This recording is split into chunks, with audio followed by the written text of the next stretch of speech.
ಇಷ್ಟಾರ್ಥ ಸಿದ್ಧಿ ಲಿಂಗರೂಪಿ ಗಣೇಶ್ವರ. ಇದು ಕೊಪ್ಪ ತಾಲೂಕಿನ ಗಡಿಭಾಗವಾದ ಬಿಲಗದ್ದೆ ಗ್ರಾಮದ ಶೃಂಗೇರಿಗೆ ಅತ್ಯಂತ ಸಮೀಪ ಇರುವ ಹಿಂಬರವಳ್ಳಿ ಎಂಬ ಊರು. ದೇವಸ್ಥಾನದ ಹಿಂಭಾಗ ಬೆಟ್ಟಗುಡ್ಡಗಳ ಸಾಲು, ಮುಂಭಾಗ ಕಡಿದಾದ ತಗ್ಗು ಪ್ರದೇಶ.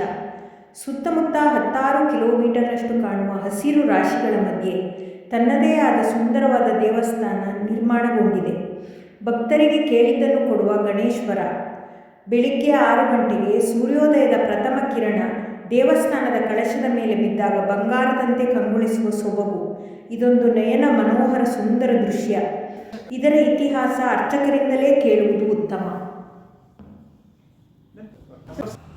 ನಮಸ್ಕಾರ. ನಮಸ್ತೆ. ನಮ್ಮ ಹೆಸರು ಗಣೇಶ್ ರಾವ್ ಅಂತ ಹೇಳ್ಬಿಟ್ಟು, ನಮ್ಮ ತಂದೆ ಕೇಶವಮೂರ್ತರಾವ್ ಅಂತ ಹೇಳ್ಬಿಟ್ಟು ಅವ್ರ ಮಗ ನಾನು. ನಾವು ಒಟ್ಟು 5 ಜನ ಮಕ್ಕಳು. ಅದರಲ್ಲಿ ನಾನು ನನ್ನ ತಮ್ಮ ಈ ದೇವಸ್ಥಾನ ಈಗ ಸದ್ಯ ಪರಿಸ್ಥಿತಿ ನಡೆಸ್ಕೊಂಡು ಹೋಗ್ತಾ ಇದ್ದೀವಿ. ಇದು ತುಂಬ ಒಂದು ಇತಿಹಾಸ, ಹಿಂದೆ ಒಂದು 300-400 ವರ್ಷ ಹಿಂದಿನ ಇತಿಹಾಸ ಇರ್ಬೋದು ಈ ದೇವಸ್ಥಾನಕ್ಕೆ. ನಮ್ಮ ತಂದೆಯವರು ಹೇಳ್ತಾ ಇದ್ರು, ಅವರ ಅಜ್ಜನ ಕಾಲದಂತ ಇದು ಹೆಚ್ಚು ಕಡಿಮೆ. ಅವಾಗ ಈ ಸಂಜೆ ಇಲ್ಲಿ ಒಂದು ದಟ್ಟದ ಅರಣ್ಯ ಪ್ರದೇಶ, ಇಲ್ಲಿ ಬಂದು ಸೊಪ್ಪ ಕಟ್ಕೊಂಡು ಹೋದಾಗ ಬೆಳಿಗ್ಗೆ ಅವ್ರಿಗೆ ಸೊಪ್ಪನದಲ್ಲಿ ಇಲ್ಲೊಂದು ಲಿಂಗ ರೂಪದ ಕಲ್ಲಿದೆ, 48 ದಿವಸ ಮಡಕೆ ಮುಚ್ಚಾಕಿದ್ರೆ ಅದು ಆಕಾರದಲ್ಲಿ ಕಾಣಿಸ್ಕೊಳ್ತೀನಿ ಅಂತ ಅವರಿಗೆ ಸ್ವಪ್ನದಲ್ಲಿ ಕಂಡಿತ್ತಂತೆ.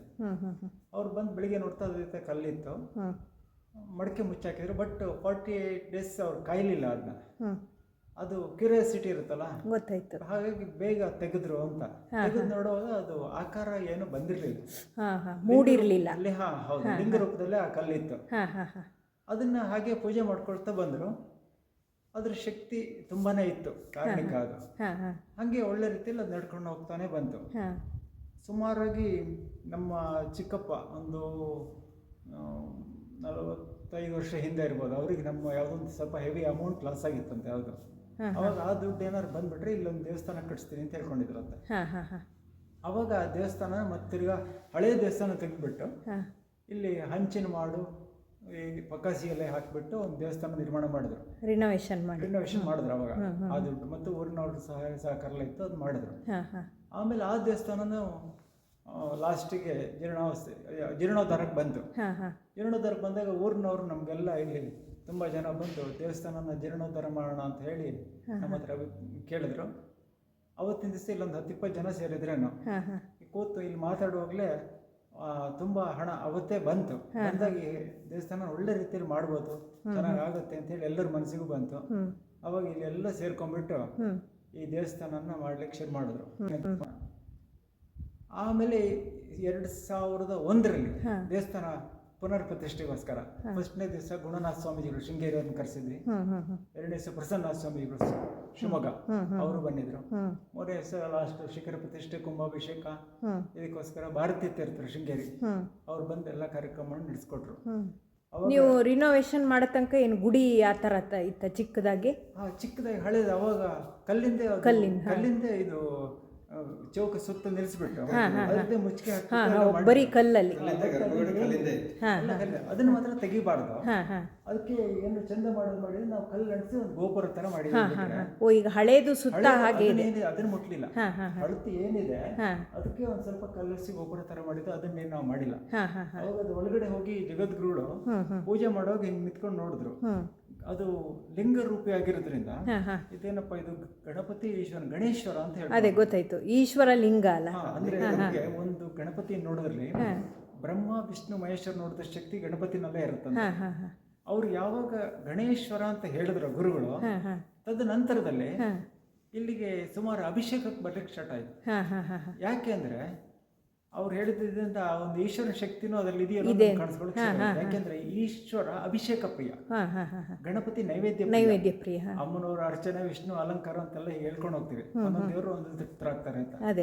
ಆಮೇಲೆ ಇಲ್ಲಿ ಅವ್ರು ಹೇಳಿದ್ರ ಮೇಲೆ ಕಬ್ಬಿನ ಹಾಲು, ತುಂಬಾ ಎಳನೀರು, ಮಧು, ಕ್ಷೀರ ಎಲ್ಲ ಅಭಿಷೇಕಕ್ಕೂ ಬರಕ್ಕೆ ಶುರು ಆಯ್ತು. ಹಾಗಾಗಿ ಇದರಲ್ಲಿ ಒಂದು ಈಶ್ವರನ ಶಕ್ತಿನೂ ಇದೆಯೇನೋ ಅಂತ ನಮ್ಗೆ ಅನ್ಸುತ್ತೆ. ಹಾಗೆ ಇರ್ಬೋದು. ಆಮೇಲೆ ಇಲ್ಲಿಗೆ ಆ ಗುರುಗಳು ಎಲ್ಲ ಬಂದು ಹೋದ್ರ ಮೇಲೆ ಬರುವಂತ ಭಕ್ತಾದಿಗಳು ಅವರಲ್ಲಿ ಭಕ್ತಿನೂ ಜಾಸ್ತಿ ಆಯ್ತು, ದೇವ್ರಿಗೋಸ್ಕರ ಶಕ್ತಿ ಇದೆ. ಹಂಗಾಗಿ ಈ ಸುತ್ತಮುತ್ತ ಊರಿನವ್ರು ಎಲ್ಲರೂ ಈ ಒಂದು ದೇವಸ್ಥಾನನ ನಮ್ಮ ದೇವಸ್ಥಾನ ಅಂತ ನೋಡ್ತಾರೆ. ಇದು ಕೊಪ್ಪ ತಾಲೂಕಿನ ಬಾರ್ಡರ್ ಬಾರ್ಡ್ರಲ್ಲಿದೆ, ಶೃಂಗೇರಿಗೆ ಅತ್ಯಂತ ಸಮೀಪದಲ್ಲಿದೆ. ಬಟ್ ಕೊಪ್ಪ ತಾಲೂಕಿನ ಅಂಚಲೆ ಇರೋದ್ರಿಂದ ನಮ್ಗೆ ಸುತ್ತಮುತ್ತ ನಮ್ದು ಇದು ಬಿಲ್ಗದ್ದೆ ಗ್ರಾಮದ ದೇವಸ್ಥಾನ ಆದ್ರೂ ಸಹ ಬಿಲ್ಗದ್ದೆ ಇರ್ಬೋದು, ಮೇಲ್ಕೊಪ್ಪ ಇರ್ಬೋದು, ಕಾವಡಿ ಇರ್ಬೋದು, ಈ ಸುತ್ತಮುತ್ತ ಎಲ್ಲ ಗ್ರಾಮದವರು ನಡ್ಕೊಡ್ತಾರೆ. ಇದನ್ನ ಇಲ್ಲಿ ಯಾವುದೇ ಒಂದು ಕಾರ್ಯಕ್ರಮ ಆಗುವಾಗ ಬಂದು ಅವ್ರನ್ನ ನಮ್ಮಿಂದ ಏನಾಗಬೇಕು ಕೇಳ್ತಾರೆ, ಅವ್ರ ಕೈಲ ಸಹಾಯ ಮಾಡ್ತಾರೆ. ಎಲ್ಲ ಮಾಡೋದ್ರಿಂದ ಈ ಒಂದು ದೇವಸ್ಥಾನ ಒಂದು ಈ ರೀತಿಯಲ್ಲಿ ನಡ್ಕೊಂಡು ಹೋಗ್ತಾ ಇದೆ. ಚೆನ್ನಾಗಿದೆ ಆಗಿದೆ. ಇನ್ನು ಮುಂದೆ ಸಹ ಹಿಂಗೆ ಒಳ್ಳೆ ರೀತಿಯಲ್ಲಿ ನಡ್ಕೊಂಡು ಹೋಗ್ಲಿ ಅಂತ ಹೇಳಿ ನಾವು ಸಹ ದೇವರಲ್ಲಿ ಅಷ್ಟೇ ಹೊರತು ಬಂದಂತ ಭಕ್ತಾದಿಗಳಿಗೆ ಅವರ ಮನೋಸಂಕಲ್ಪ ಇಷ್ಟಾರ್ಥಗಳನ್ನೆಲ್ಲ ಈಡೇರಿಸ್ಕೊಂಡು ಅವರಿಂದ ಸೇವೆಯನ್ನು ಮಾಡಿಸ್ಕೊಳ್ತಾ ಇದ್ದಾರೆ. ಮುಂದಿನ ಸಹ ಅದೇ ರೀತಿ ಒಳ್ಳೆ ರೀತಿ ನಡ್ಕೊಂಡು ಹೋಗ್ತಾ ಇರಲಿ ಅಂತ ಅದೇ ದೇವರಲ್ಲಿ ಬೇಡ್ಕೊಳ್ಳೋದು ಅಷ್ಟೇ. ನೀವು ಇವತ್ತು ಕೇಳಿದ್ದೀರಿ, ಸಂಕ್ಷಿಪ್ತವಾಗಿ ನಾನು ತುಂಬಾ ಖುಷಿ ಆಯಿತು.